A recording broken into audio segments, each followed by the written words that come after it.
Bonjour les amis, aujourd'hui je voulais vous inviter à mon nouvel atelier qui s'appelle Développer son activité de coach. Alors, dans cet atelier, on ne va pas parler de stratégie marketing, ni même de stratégie de, de vente. On va avoir une vision plus macro de l'activité. C'est quoi le business de coach? Comment on vit du coaching? Quel type de client il y a pour le coaching? Quel type de client rémunérateur pour avoir une activité qui est rentable? Je me suis lancée à mon compte en 2017 parce que je misais sur le fait que l'homme a une place aujourd'hui de choix et que la valeur de l'homme aujourd'hui n'est pas sur son savoir, sur son intelligence cognitive, mais bien sur ce qui le caractérise en tant qu'homme avec un grand H, sur son intelligence émotionnelle. Donc, j'ai commencé par faire une école en intelligence émotionnelle et après 3 écoles de coaching, ce que je me suis rendu compte, c'est qu'aucune de ces écoles n'aide à s'installer. On va parler de marketing et encore, on va parler d'anciennes méthodes de marketing qui ne sont pas très intéressantes puisque moi, je les avais déjà apprises puisque j'ai fait une école de commerce et que j'ai géré des hôtels pour le compte de particuliers. En fait, moi, ce que je cherchais, c'était des modèles. Pourquoi des modèles? Parce que moi, en fait, quand j'étais dans l'hôtellerie-restauration, ben, si je voulais ouvrir un restaurant, on m'avait expliqué de A à Z comment ouvrir un restaurant, que ce soit en comptabilité, en juridique, et j'avais des cours qui me permettaient de voir l'ensemble de l'activité, à la fois comptable, mais aussi marketing, puisqu'on avait un marketing de service très particulier dans l'hôtellerie-restauration, surtout dans l'hôtellerie-restauration de luxe. Donc, on avait des codes, on avait des systèmes de franchise et on savait exactement quand on ouvrait un restaurant à quoi s'attendre. Donc, je m'attendais à avoir la même chose dans le coaching. Ma surprise a été que le seul discours que les écoles de coaching nous disent, c'est: «Sois bon et tu auras des clients». Je n'y crois pas. J'y croyais au début parce que j'avais mon syndrome de l'imposteur. Je me disais que j'étais pas assez bonne. Vous vous rendez compte, après 3 écoles de coaching, à un moment, après 300 personnes accompagnées et 800 heures, je me suis dit que c'était pas une question de être bonne ou pas. On a dépassé ce stade et aujourd'hui, ce que je cherche, c'est à avoir un modèle pour dire, bah, en fait, si tu es business coach, voilà le type de client que tu as, voilà comment aller les chercher, voilà comment, quelles sont les charges qui sont attenant au développement de l'activité et surtout, c'est quoi les phases? C'est quoi le début? C'est quoi le milieu? C'est quoi la fin? Comment on fait pour avoir de plus en plus de rémunération? Et donc du coup, comme je ne trouvais pas les réponses, bah, je me suis lancée à corps perdu à chercher, des réponses. J'ai investi 85 000 € dans la recherche de ces réponses.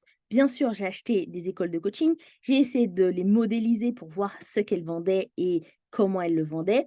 Et je me suis rendu compte en fait que sur le marché du coaching, il y avait beaucoup de ce que j'appelle des équipementiers. C'est-à-dire des gens qui nous vendent des techniques pour, bah, pour coacher les autres et de l'autre, des marketeurs qui nous vendent des techniques de vente. Mais j'avais pas le tout réuni en un seul bloc. Donc ce que j'ai fait, quand j'ai investi ces 85 000 €, je me suis dit: «C'est comme si je retournais à l'école et quelles sont les matières que je dois apprendre pour maîtriser la vente du coaching, pour maîtriser un business de coach?» Et c'est ça qu'on va voir dans cet atelier. Dans cet atelier, je vais vous parler en fait de mes 6 ans, parce que ça fait 6 ans que je suis, dans ce domaine. Généralement, les 3 premières années sont les plus difficiles. Je vais vous expliquer ce qui s'est passé dans ces 3 premières années. Je vais vous expliquer comment je gère mon business aujourd'hui et c'est quoi les possibilités d'évolution et comment moi j'ai modélisé. J'ai aussi contacté beaucoup de coachs pour connaître un peu, bah, comment ils évoluaient, comment ils faisaient, marcher leur business pour avoir un peu de data. Et donc du coup, dans ce, dans ce 1er questionnement que j'avais d'en chercher un modèle, je me posais les questions suivantes.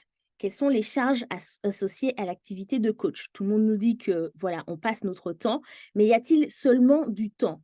Quelle part prend les logiciels dans tout ça? Qu'est-ce qui On a une grosse partie de formation, on est tout le temps en formation, mais qu'est-ce qu'il faut faire au début? Qu'est-ce qu'il faut faire à la fin? On nous dit toujours de nous se former, mais c'est quel budget au final qu'il faut alloué à ça.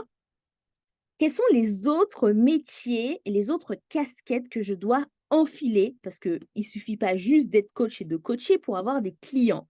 Quelles sont les étapes de développement de l'activité? Quels sont les risques liés au développement de l'activité? Ça, personne n'en parle.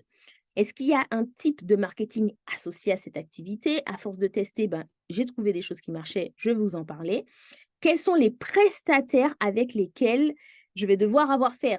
C'est-à-dire que quand j'étais dans l'hôtellerie-restauration, je savais que le linge, je savais que, les fournitures, les documents, je savais pour, les boissons, pour le petit déjeuner, je savais en fait quels étaient mes types de prestataires.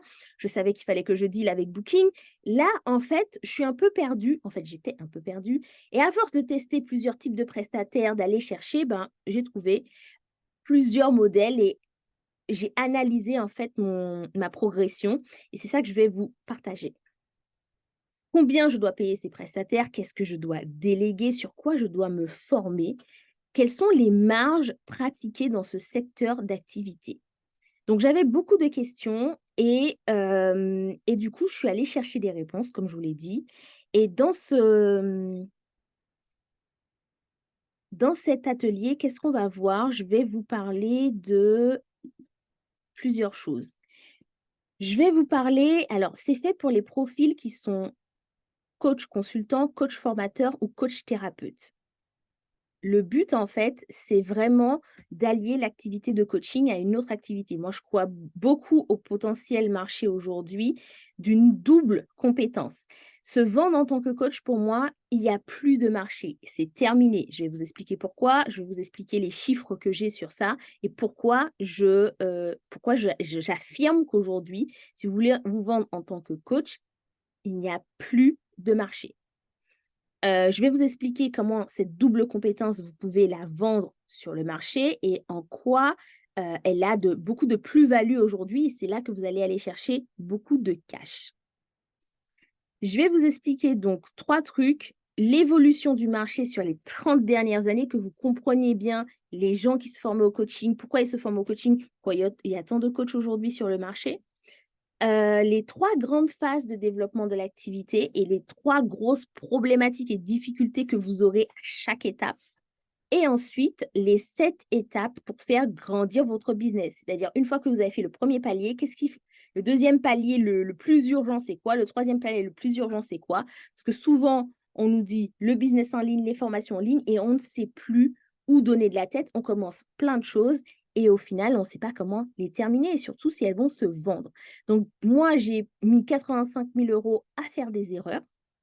J'avais mon ancien patron dans l'hôtellerie-restauration qui me disait: «Gwen, quand tu es entrepreneur, il faut payer pour savoir» et c'est ce que je vais vous dévoiler dans cet atelier. Donc je vais vous donner toutes ces informations, mais je veux aussi que vous puissiez, pardon, vous approprier ces informations. C'est bien gentil de vous donner des informations, mais comment vous pouvez adapter selon votre profil, selon votre secteur d'activité, selon ce que vous voulez mettre en place, de vous regarder, vous, d'analyser votre situation et de savoir s'il y a vraiment un marché pour vous et de repartir avec un plan d'action.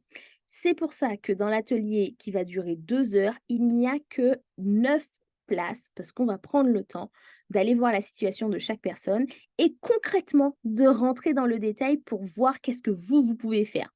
Parce que ma stratégie, qui je suis, mes forces, c'est peut-être pas vos forces. Et c'est pas un problème en fait, parce qu'on n'est pas là pour copier-coller. Je pense que le copier-coller aujourd'hui, en termes de stratégie, ça fonctionne pas. Par contre, ce que j'aime faire, c'est des stratégies innovantes qui vraiment sont collées à votre personnalité. Je pense que c'est là que vous allez avoir un levier le plus grand. Donc, si vous voulez profiter de mon cerveau, des stratégies que j'ai mis en place, des stratégies que j'ai déjà mis en place pour certains coachs qui sont venus me voir pour augmenter leur chiffre d'affaires, maintenir leur chiffre d'affaires ou voire même faire x2 ou x10 sur le chiffre d'affaires, eh bien, venez tester et vous allez voir qu'il y a aussi des possibilités pour vous. Je vous dis à très bientôt dans l'atelier.